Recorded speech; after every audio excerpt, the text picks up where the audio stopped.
Good day, everyone. Welcome to my channel, Eating to Your Labs, Eating to Live with Chronic Kidney Disease. I'm Granny Ray Ray.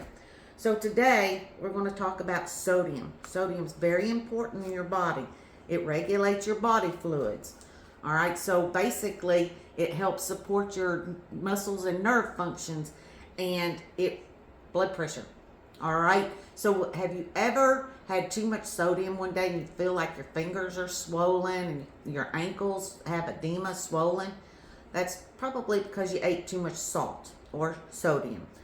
And if you have too low sodium, all right, then you might feel weak, dizzy. A lot of times if you're dehydrated, yes, your sodium may be way high. All right.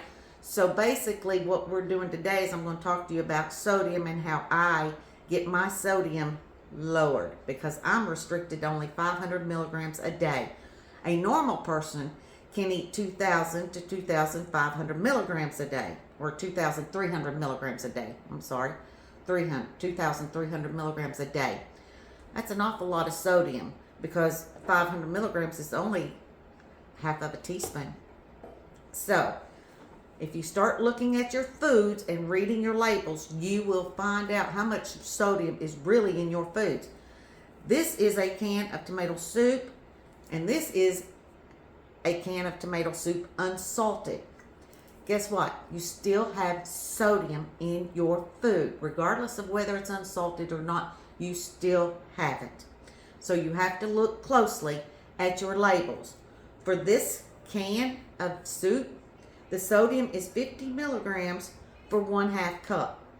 So I could only have maybe a cup of soup, and that would be 100 milligrams. Okay. Also, unsalted, they make, you can get cream of mushroom, cream of celery. So if you're making casseroles, use unsalted. I'll show you how I read these labels.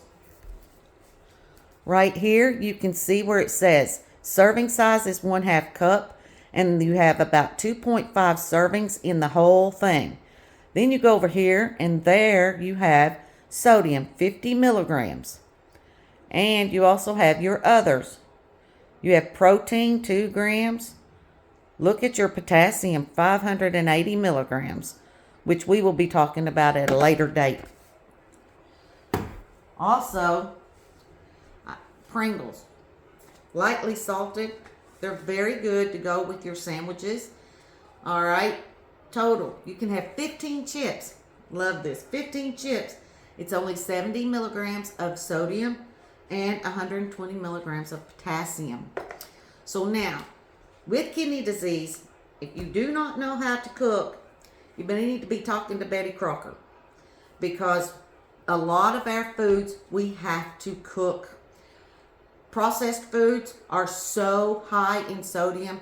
Going through a drive-through, forget. Going out to eat, if you eat grilled chicken, grilled fish, that's great, and a salad. But red meat's very hard on the kidney to process, so try to stay away from red meat. Chicken, turkey, and fish. If you have to have red meat, do it at least just once a week, and make sure you limit your size. One piece of cheese is 300 milligrams of sodium. That's a cheeseburger. Can't have it. So, cooking. I have found 2 different kinds of flour, and I will show you my flour. Gold medal standard, zero sodium. I love 0 sodium, and not enough potassium in it. That's good. This, just self-rising flour, has 390 milligrams of sodium in it for 1/4 cup. So, for 1/4 cup, 390 milligrams, you can see. So, yeah, no, I have to stick with this. 1 biscuit out of the freezer section, when you buy biscuits, 500 milligrams of sodium.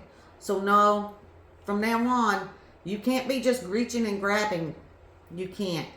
You have to start looking at everything that you put in your mouth sodium, potassium, phosphates, which we will discuss later in a different show. But yes, start looking at everything. I keep a fresh salad and vegetables and fruit in my refrigerator so that it's easy just to reach for.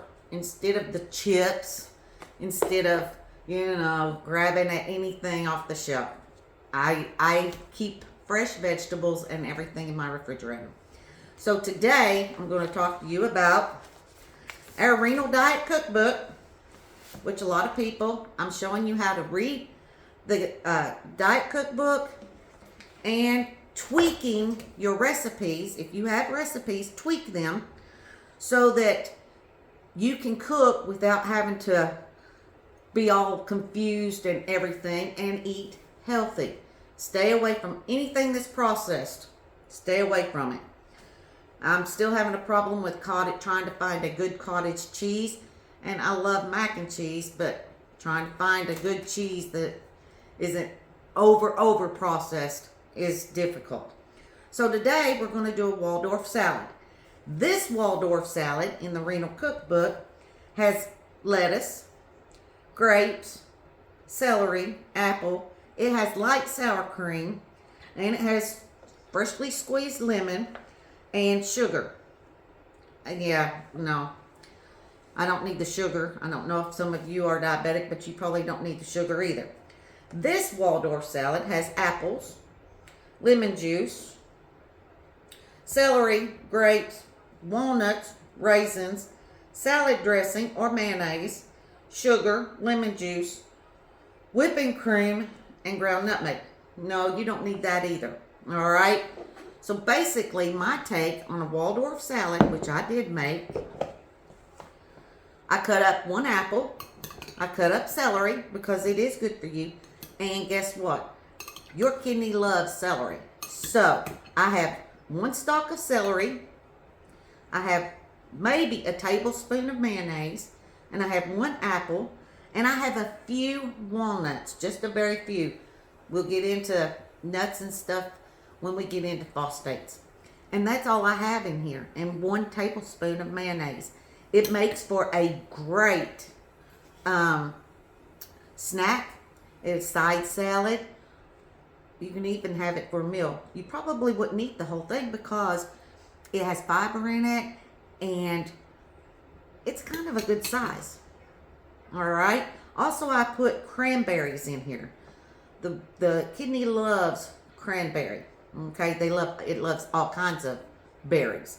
But I put some dried cranberries in here. I'll make my Waldorf salad a lot because it is nice and fresh. And you can even use the rest of the lemon juice after you squeezed it in there and put it in your water. And I hope you're drinking your water. I'm hoping that you will learn something today, like reading every label. I know it does take time, but eventually you get to the point where you know what you're going to cook and you don't have to look at labels. You can start knowing what you can eat. All right? You have a good day. I hope you learned something today. Send me your recipes.